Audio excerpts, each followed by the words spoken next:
On August 13th, 1961, Berlin is going into a crisis, and the land is getting split up. This would lead to another downfall in history and mankind. At the start, there was nothing but a line of barbed wire to signify the Berlin Wall.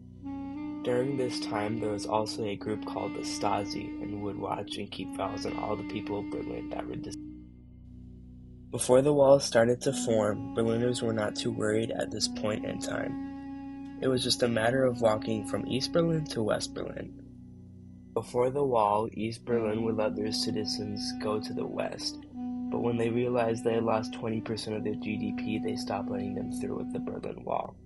The Berlin Wall would continue to be built up 13 feet tall and measure 96 miles long and cut all the way through Berlin. But before all this happened, let's take a look and see what sparked the idea of the Berlin Wall. America, France, and Britain had joined the Soviet Union to fight against the Axis powers, Germany, Italy, and Japan. Because of this invasion, Berlin was in a state of destruction. Buildings were demolished, and the people of Berlin needed external help.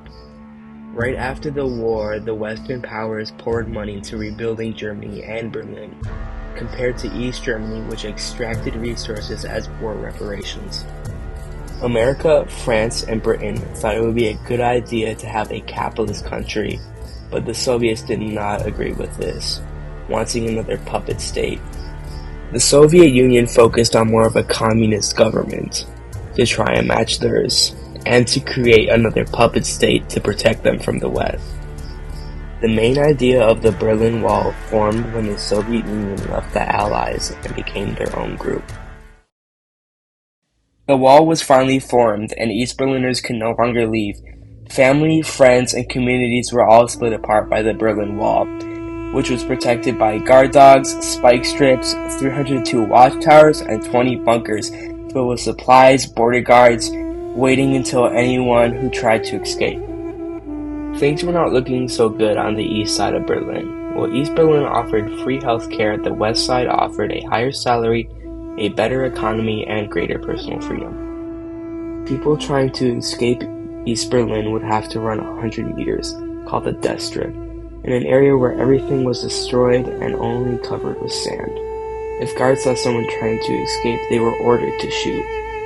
5,000 people had successfully escaped to West Berlin, but some were not as lucky. 138 people died trying to escape.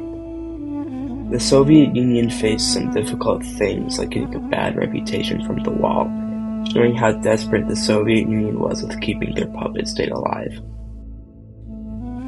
Now the East would have to allow family visits, but it was heavily discouraged. It was a very long process, and with very high fees, but people still visited as much as they could.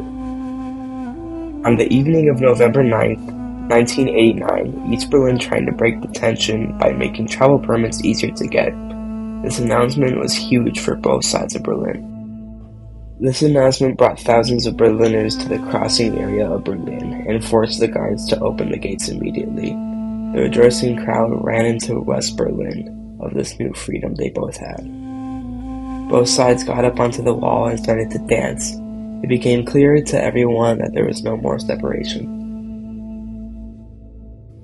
As all this was happening, the border guards were trying to keep order, but there was just too many people. People started to break down the wall with any tools they could find. On October 1990, the Soviet Union fell soon after this event.